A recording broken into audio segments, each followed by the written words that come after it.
Desta vez o plano deu certo.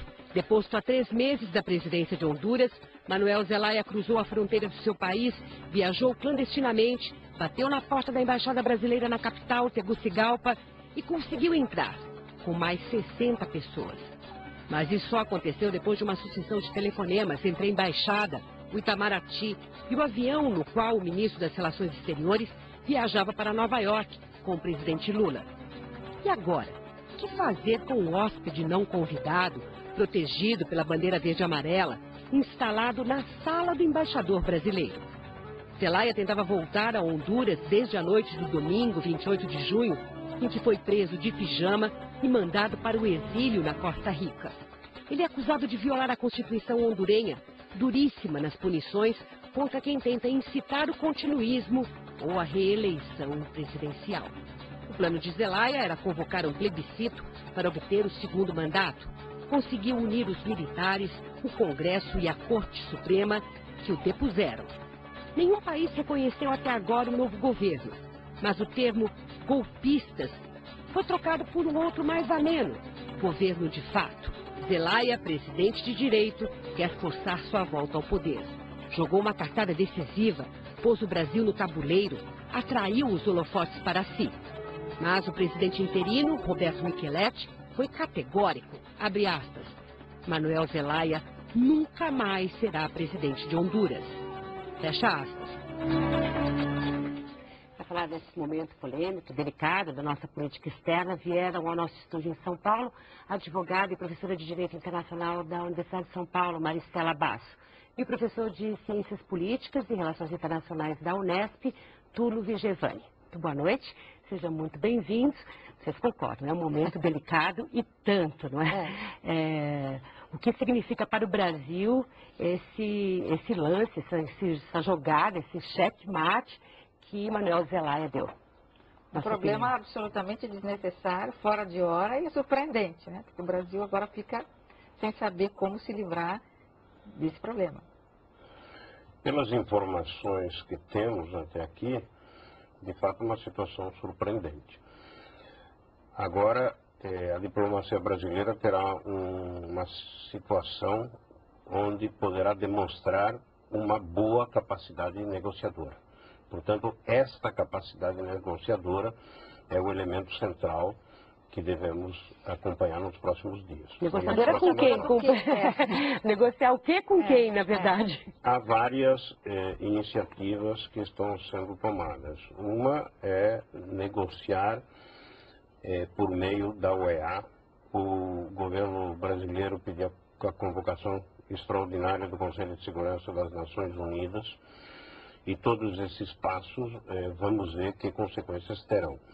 De todo modo, as ações que a comunidade internacional tem tomado em relação ao governo de Honduras, de fato, em relação ao governo de fato de Honduras, do Micheletti, são medidas bastante duras. Tanto o Banco Mundial quanto o Fundo Monetário, quer dizer, as organizações internacionais estão colocando dificuldades sérias. Até quando isso vai permanecer? Nós não sabemos. Até aqui Honduras vem resistindo, né? Imaginando que, digamos, até as eleições de novembro é possível suportar esse período e em novembro a situação voltaria ao normal. Mas retomando aqui a questão do Brasil, há várias hipóteses que estão sendo conjecturadas nesse momento, se o Brasil teria combinado isso com o Zelaya, ou seja, era uma operação concertada, né? O Brasil era parte mesmo, ofereceu isso de combinado ou não, o Brasil foi apanhado de surpresa. Com que hipóteses vocês trabalham? O que pode ter acontecido, na sua opinião? Se havia uma combinação, digamos, entre Zelaya, algum outro interlocutor e o governo brasileiro, para que ele lá se refugiasse, eles tinham um plano. Então, deveria haver um plano. Então, qual era o plano? Era conceder proteção diplomática, refúgio ao Zelaya e trazê-lo em segurança para o Brasil? Uma hipótese. Segunda hipótese, não, era fazer com que o governo brasileiro, por intermédio da nossa embaixada lá, negociasse o retorno pacífico de Zelaya àquele território, onde ele podendo andar livremente, sem o medo de ser preso, quer dizer, era a volta pacífica e livre de Zelaya, né? Então, também isso implicaria numa negociação, num plano. qual era o plano? Aparentemente, Né? ele então, não está... não parece, justamente pela falta de iniciativa de negociação imediata, de um plano imediato que viesse a público, que o Brasil tenha combinado. Bom, então vamos à hipótese do Brasil ter sido pego de surpresa. Se o Brasil foi pego de surpresa e recebeu uma visita inesperada dessa magnitude, com a repercussão que isso traria para as relações bilaterais e do continente americano multilaterais, ele deveria ter se livrado do problema ali. Deveria ter recebido o Zelaya, a meu ver, né? Se estivesse à frente da missão, receberia, conversaria com o presidente ou o ministro das Relações Exteriores, relataria o que estaria acontecendo e tomaria uma decisão de reconduzir essa pessoa à fronteira de forma segura, mas eu me livraria desse problema porque é completamente desnecessário para o Brasil nesse momento. Mas aparentemente, quer dizer, tudo indica que o que aconteceu foi que o Brasil realmente foi apanhado de surpresa. Ele, Zelaya e sua família e com apoiadores, montou esse esquema de chegar à Embaixada do Brasil, apanhar todo mundo de surpresa, apanhou inclusive o ministro das Relações Exteriores e o presidente voando para os Estados Unidos. Essa autorização teria sido dada para que ele entrasse de dentro do avião e isso mal deu tempo para o governo refletir sobre as consequências. E agora sim vai ter que refletir depois da situação instalada. Eu acho que há várias questões que devem ser colocadas na mesa. Uma é com esta suposição de que o governo brasileiro foi tomado de surpresa por um ato surpreendente do presidente Zelaya. Surpreendente entre aspas, porque o Zelaya ele vinha declarando, desde que foi deposto, que ele voltaria para Tegucigalpa. Só não sabíamos que essa através da nossa embaixada. Isso nós não sabíamos. Mas ele vinha declarando, e ele já havia feito 2 outras tentativas nesse sentido. Uma por meio de um avião que chegou a sobrevoar o aeroporto, mas não foi autorizado a pousar.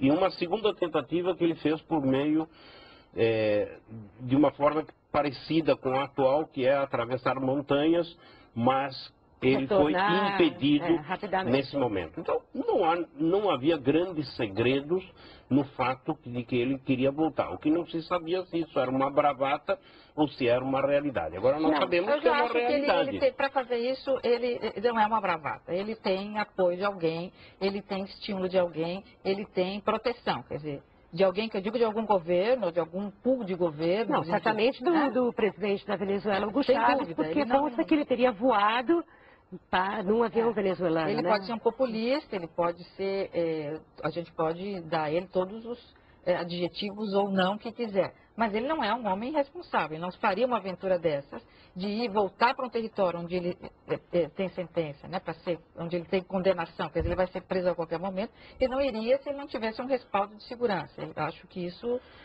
seria ingênuo da parte dele. Mas do ponto de vista, digamos, da legislação internacional, do abrigo, do asilo, o que configura esse estado do Zelaya dentro da Embaixada Brasileira nesse momento? Hoje ele está numa condição de poder pedir abrigo, refúgio, proteção, são sinônimos em qualquer país do mundo. Em qualquer país latino-americano mais próximo de onde ele possa se mover. Isso ele pode pedir porque ele tem elementos. Olha, no meu país, se eu voltar, eu vou ser preso. Injustamente ou não, eu era um presidente, fui deposto.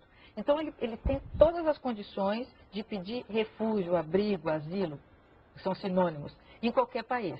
O que ele não poderia, tecnicamente, o que não é prudente, é pedir asilo, proteção diplomática numa embaixada no país onde ele está sendo procurado. Uhum.